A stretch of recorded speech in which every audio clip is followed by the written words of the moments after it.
I got my nickname from this song. When I was in the army, they used to mispronounce Seagerman as Sugarman. And then they just started calling me Sugar, and that became my nickname. It's 40 years since this LP called Cold Fact by Rodriguez was released.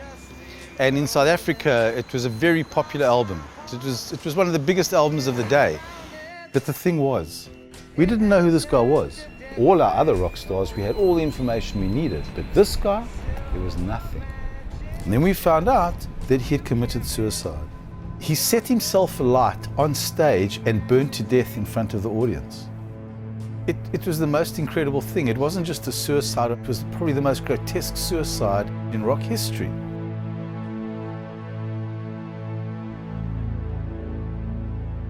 Henry, you were at Sheffield with Zan shooting that interview. I've got to say, he doesn't come across quite as I thought in that. It was quite a weird experience meeting Rodriguez, not least because he's supposed to be dead. And this is one of those things, that's a central fact of the film, that in a weird way the promo around the film is completely spoiled, because at every showing of the documentary he's there playing his guitar and giving press interviews. And when you meet him in person, without speculating too much about him, he's aging a bit now, and he's losing his eyesight, and there's a feeling that he's not quite this kind of magical, mystical figure that the film so much wants him to be.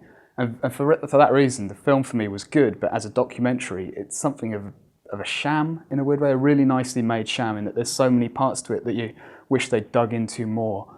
For example, after he had his first couple of albums out, he did actually have a micro career in Australia where he toured with a band called Midnight Oil. So it's not like he was completely wiped from the map for decades and decades and then came back a returning hero, maybe to South Africa, but not to the world scene. So there are these kind of neat little things that they try and tuck in to make the story almost an enhanced version of reality, which it isn't. Does that matter, Peter? That it sort of does and it doesn't. I mean, it is slightly factually suspect for all the reasons Henry says, although I'm sure that Americans would consider having a micro career in Australia and working in a building site almost the same thing. I mean, there's so much chauvinism in the US, and that's part of what the film is about. And I think it's got interesting things to say about the cruelty and caprice of the music scene and of show business in general. And I think it's interesting. And I also think it's got interesting things to say about the cultural isolation of South Africa and the inner lives of white South Africans. I mean, I think that's a kind of social history that has yet to be written. This film is saying, look, not all white South Africans were racists. You know, there were plenty of people who were trapped by the whole thing. They wanted to battle against apartheid. They had no way of doing so. They yearned to do so.